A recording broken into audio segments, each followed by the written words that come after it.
तो आज हम लोग जा रहे हैं एक ऐसी जगह जो पूरे एशिया खंड में सबसे हॉन्टेड जगह है।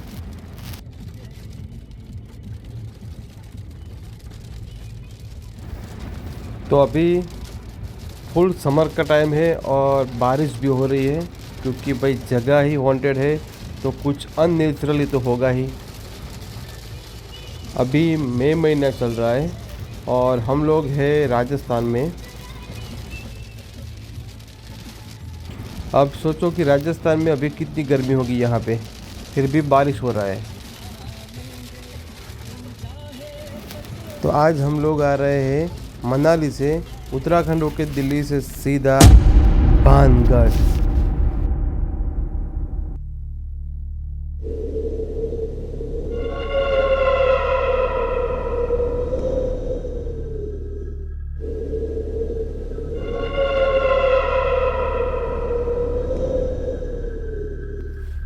तो बानगढ़ आते आते बारिश ख़त्म हो गई थी।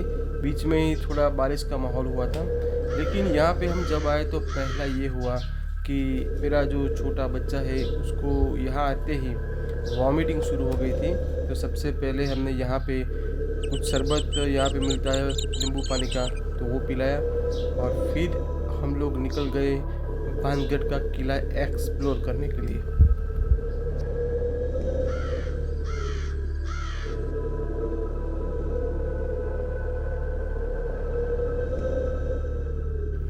बानगढ़ हम लोग पहुँचे थे शाम के 5:30 बजे के आसपास और किला बंद होने की तैयारी पे था। तो बाहर सिक्योरिटी वाले जो टिकट काउंटर है उसके पास, तो उसने बोला कि आप फटाफट किला देख के वापस आ जाओ, किला बंद करने का टाइम है।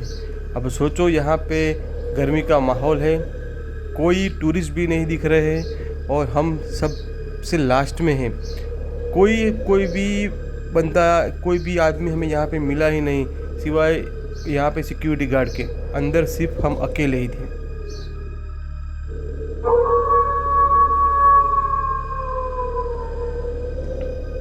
ये जो सामने दूर दिख रहा है ऊंचाई पे, वो वाला मेन किला है। और ये पहाड़ी पे जो ये मंदिर जैसा दिख रहा है, वो यहाँ पे एक बाबा रहते थे, तांत्रिक बाबा, ये उसका स्थानक है वहाँ पे।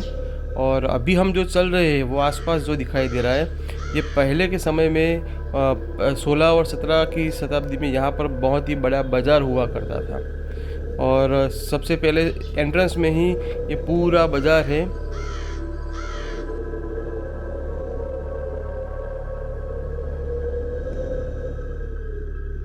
तो ये देखिए ऊपर जो तांत्रिक बाबा थे उसका भी अलग यहाँ पे कुछ कहानी है। यहाँ पे बानगढ़ का किला जो भूतिया किला बताया गया है, उसकी यहाँ पे मेन 2 बातें चल रही हैं। एक था तांत्रिक बाबा की कहानी, जो यहाँ की महारानी पे उसकी नज़र थी और वो उसे पालना चाहता था। और दूसरी कहानी थी कि एक संत ने यहाँ पे श्राप दिया था। संत का नाम बालूनाथ संत था और यहाँ पे वो संत ने श्राप दिया था कि भाई ये नगर यहाँ पे नहीं बसेगा। उसकी पूरी कहानी मैं अभी आगे जाके बताता हूँ। तो ये देखिए कि यहाँ पे जब पहले बाज़ार हुआ करता था तब यहाँ पे कितनी रौनक होती होगी। ये बना था 1573 में और बाद में जो 16 और 17 शताब्दी थी उसमें ये बहुत ही फूल फाल के चला था ये किला। और उसके बाद 17वीं सदी के समाप्ति के बाद उसका विनाश होना शुरू हो गया और 18वीं सदी में इसका पूरा विनाश हो गया है। लेकिन आज भी ये जब पुराने बाज़ार आप देख रहे हो, इसकी जो बनाने की जो शैली है बहुत ही मतलब टेक्निकल तरीके से देखें तो बहुत अच्छा बना है, पूरी अरेंजमेंट के साथ बनाए हैं। ये बात नहीं है कि जहाँ तहाँ कुछ दुकानें बना दी, पूरी सिस्टम के साथ बनाया है इसको, तो ये बहुत ही अच्छा दिखता है। बानगढ़ किले का इतिहास मुख्य तरीके से उसके भूतिया किले के बारे में बहुत प्रसिद्ध है, क्योंकि यहाँ पे ऐसा माना जाता है कि 17वीं सदी में इस किले का अंत हुआ था और 18वीं सदी में तो ये एकदम वीरान शहर बन गया था। यहाँ पे अभी कोई रहता भी नहीं है। तो मैंने आगे बताया था कि इसकी मुख्य दो वायका है यहाँ पे। एक है संत बालूनाथ का यहाँ पे श्राप लगा था, और दूसरी एक भी कहानी है यहाँ पे कि राजकुमारी जो रत्नावती थी और जो ऊपर वो ये तांत्रिक बाबा है उस पर उसकी नज़र थी।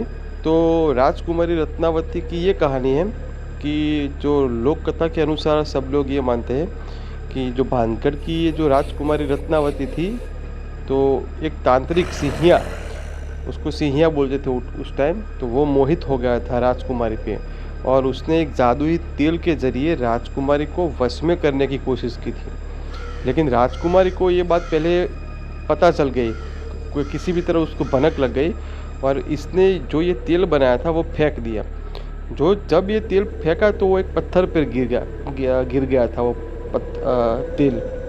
तो वो पत्थर फिर मोहित होकर तांत्रिक के ऊपर गिर गया, और उसका वजन और दबाव के कारण तांत्रिक वहीं पे मर गया, और मरने से पहले उसने ये श्राप दे दिया कि ये शहर वीरान हो जाएगा, यहाँ पे कोई बसेगा नहीं।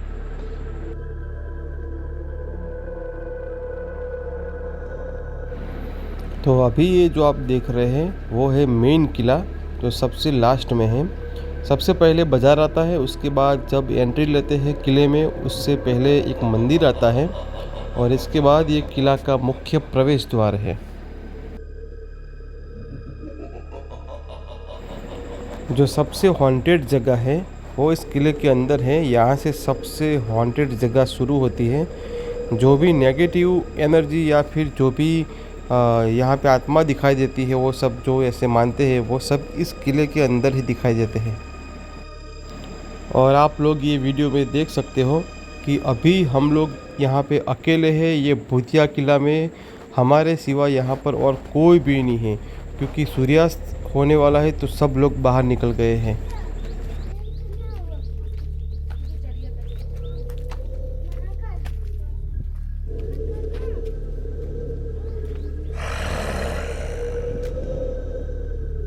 और जो दूसरी कहानी है वो कुछ ऐसी है, किले के पास जो संत रहते थे वो बालूनाथ महाराज, तो उसने शर्त रखी थी कि किले का जो निर्माण करो वो इतना ऊंचा नहीं करो कि वो किले की छाया उसके जो वो तप करते थे वो तप स्थान पर पड़े।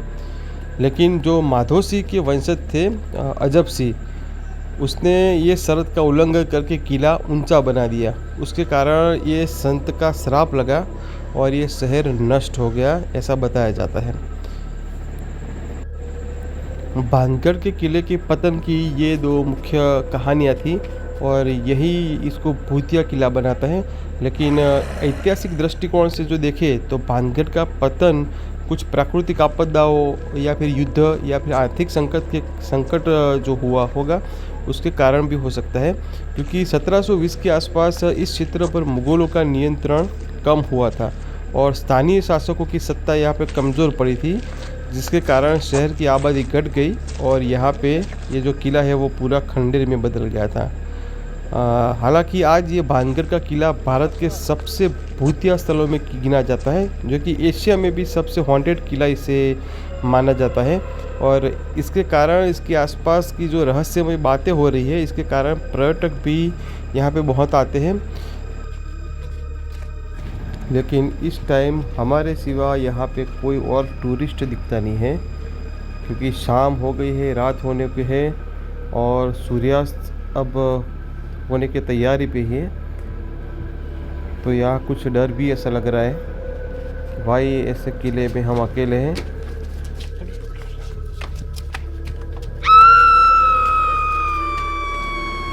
हमको यहाँ पे कुछ अजीब सी आवाज़ सुनाई दी पड़ी, इसीलिए हम यहाँ पे अब भाग रहे हैं ऐसे, क्योंकि हमें ऊपर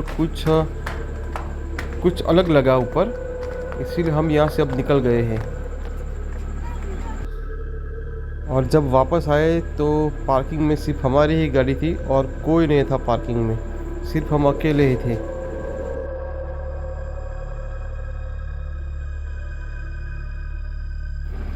तो ये भानगढ़ का किला हमने जो देखा वहाँ पे कुछ अजीब घटना हुई थी ऐसी कुछ, अब पता नहीं वो सच है या झूठ है, लेकिन फिर हम वो लोग वहाँ से निकल गए थे।